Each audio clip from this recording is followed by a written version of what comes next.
a mother who believed her own children were possessed, a man who claimed to see the light and dark spirits inside people, and together, they unleashed one of the most disturbing murder stories in modern American history. This is not a movie. This is not fiction. This is the story of Lori Vallow and Chad Daybell, a case filled with betrayal, obsession, fire, blood, and the tragic burial of children in a backyard that looked ordinary from the outside, but was hiding unthinkable horrors beneath the soil. Imagine this. You meet someone who tells you they are chosen by God, that the end of the world is coming, that they can see who is light and who is dark, who is human and who is already a zombie. Do you laugh? Do you walk away? Lori Vallow didn't walk away. She listened. She believed. And then she started killing. Before she was called the Doomsday Cult Mom, Lori Vallow was ordinary. Born in 1973, she was a mother, a wife married multiple times. Friends described her as beautiful, charming, devoted to her children. But behind that smile, Lori was always chasing something bigger, something dangerous. She was obsessed with religion, with the end of times, and she believed she had a special role to play. Her fourth husband, Charles Vallow, tried to make their family work. They lived with Lori's two kids, Tylee, a teenage girl, smart, independent, sometimes rebellious, and JJ, just 7 years old, a sweet boy with autism who loved being around family. For a while, they looked like the picture of a normal family. Chad wasn't a movie star. He wasn't rich. He wasn't powerful. He was a small-time author, writing self-published books about near-death experiences, visions of heaven, and the end of the world. But to Lori, Chad was different. He claimed he could see things that others couldn't, that he knew who was possessed by dark spirits, and who was truly chosen by God. And Lori believed him. Not only that, she fell in love with him. Soon, their affair turned into an obsession. Lori started saying bizarre things, that she was a goddess, that she had been chosen to lead 144,000 people through the end times, that her family members were being taken over by demons. She began making a list, labeling friends and family as light or dark, human or zombie, and anyone who was labeled dark was a threat, a zombie, a person who needed to be destroyed. Charles Vallow knew something was wrong. He wasn't just suspicious, he was terrified. He told friends, he told police, he told anyone who would listen. Lori is losing her mind. She thinks I'm possessed. She's threatened to kill me, but no one listened.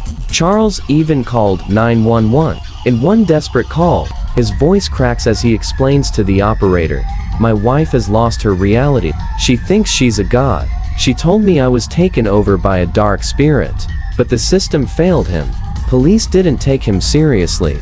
Friends brushed it off as marital drama, and soon, Charles was dead." July 2019, Lori's brother, Alex Cox, shot Charles inside the house. He claimed it was self-defense, that Charles had come at him with a bat, but the truth didn't match the story. Neighbors recalled no screaming. The timeline was messy, and Lori's reaction? Cold, almost casual. While her children's father lay dead on the floor, she ordered pizza, took JJ to school, and acted as though nothing had happened. But Charles wasn't the only spouse who stood in the way. Chad Daybell's wife, Tammy, was a healthy 49-year-old woman. Then suddenly, in October 2019, she died in her sleep. The cause? At first, doctors said natural causes. Just days before, she had reported being attacked by a masked man with a paintball gun. Was it really paintballs, or something darker? Only weeks later, Chad was on a beach in Hawaii, smiling for wedding photos with Lori. Their spouses weren't even cold in the ground. They had married in secret, and when people asked about Lori's children, they said the kids were safe, staying with family. But nobody could see them. Nobody had heard from them. And questions began to grow louder. Imagine this. The world thinks your husband and wife both died mysteriously. Your two kids have vanished without a trace. And you are celebrating on a Hawaiian beach. Chad in a white shirt, Lori in a flowing dress, both grinning ear to ear. To them, this was their new beginning. To everyone else, it was the beginning of a nightmare. Family members begged Lori, Where are JJ and Tylee? Friends asked. Police asked. Every time, Lori dodged. She laughed. She changed the subject. She said things like, "They're safe. You wouldn't understand." But behind the smile, she and Chad were already planning the next step of their dark mission. Because the truth was, JJ and Tylee were already gone. And what happened to them was far worse than anyone could have imagined. This section covers Charles's death, Tammy's death, Lori and Chad's marriage, and the kids' disappearance beginning. JJ and Tylee, two kids who never asked for any of this. JJ, just 7 years old, full of energy, sweet, innocent. And Tylee, 16, a teenager finding her own voice, protective of her little brother, sometimes rebellious, but full of life. In September 2019, both of them vanished. The last time anyone saw Tylee alive was during a family trip to Yellowstone National Park. Photos from that day show her smiling, but behind those photos, something sinister was happening. After that trip, she was gone. Erased. No phone calls. No school records. No trace. JJ's last sighting was at school. Teachers remembered his bright face, his small hands clutching his backpack. Then suddenly, Lori told the school he wouldn't be coming back. She said she was homeschooling him. Days later, JJ disappeared too. Family members began to panic. Lori's relatives asked again and again, "Where are the kids?" Lori brushed them off. Police questioned her. Lori smiled, laughed, and refused to answer. One detective recalled her saying, "You'll never find them. Think about that." A mother, taunting investigators about her missing children. The police started digging deeper. Every lie Lori told made things worse. She claimed JJ was with a friend in Arizona. The friend said no. She claimed Tylee was at college, but records showed otherwise. Everywhere Lori pointed, investigators found nothing but dead ends. By late 2019, JJ and Tylee were officially declared missing. The media exploded with headlines. Where were the children? Lori and Chad fled to Hawaii, living it up on beaches while the world searched for answers. But their smiles couldn't hide the truth forever. June 2020, investigators searched Chad Daybell's property in Idaho. It looked like any other rural backyard. Green grass, trees, quiet, peaceful. But as they dug deeper into the soil, horror was waiting. First, they found JJ. His small body was wrapped in black plastic and bound tightly with duct tape around his arms, his feet, even across his mouth. He was still in his pajamas.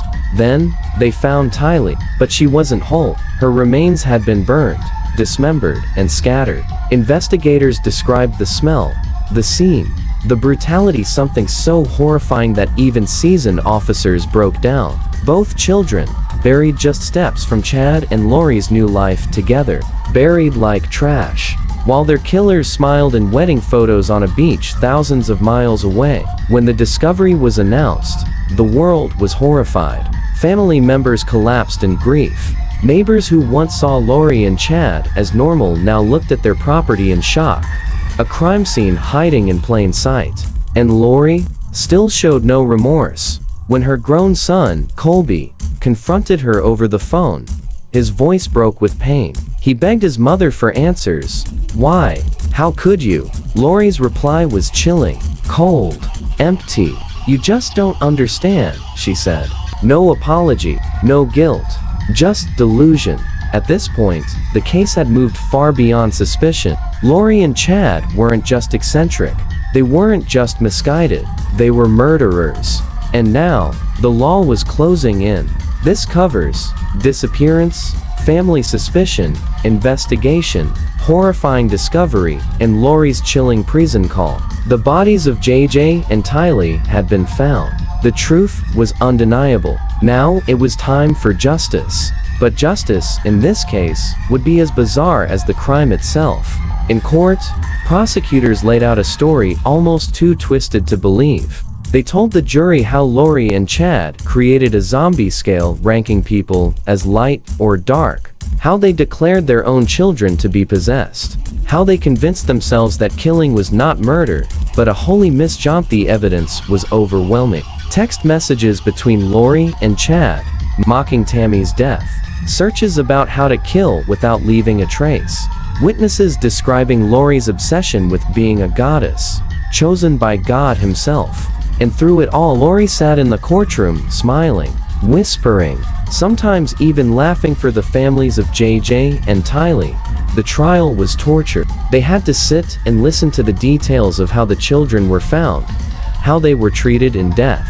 Colby, Lori's surviving son, spoke through tears. My mom was supposed to protect them.